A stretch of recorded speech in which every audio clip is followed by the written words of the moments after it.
একবার এক আলুর গুদামে আগুন লেগেছিল। গোপাল সেই পথ দিয়ে যেতে যেতে তা দেখতে পেয়ে একটা মুদির দোকান থেকে একটু নুন চেয়ে নিল।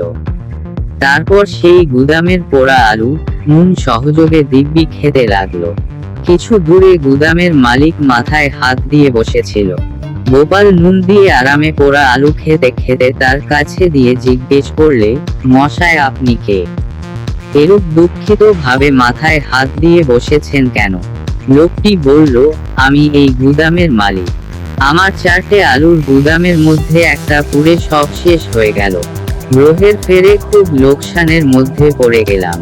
গোপাল নির্বিকার ভাবে তাকে জিজ্ঞেস করলে, আচ্ছা আপনার বাদ বাকি গুদাম যে 3টি আছে সেগুলি কবে কবে পুড়বে বলতে পারেন? তাহলে আলু পোড়া খেতে পারবো। গোপালের কথা শুনে আলুর গুদামের মালিক চটে উঠে লাঠি নিয়ে মারতে তাড়া করল। গুদাম পুড়ে যাওয়ায় বেচারার এমনিতেই মন মেজাজ খারাপ, তার উপর গোপালের এ হেন অলক্ষণে কথা। বেগতিক দেখে গোপাল আর কোন কথা না বলে পালিয়ে বাঁচল। মনে মনে বলল, বাবা বদমেজাজের চোটে সব আলুনি হয়ে গেল। তেল আখড়ার এই বাজারে আলু ভাজা বা আলু ভাতের বদলে মুখতে আলু পোড়া খাওয়ার যে মজা সে কথা আর কোনোদিন বলবো না কোন বেআক্কেল ভদ্রলোককে।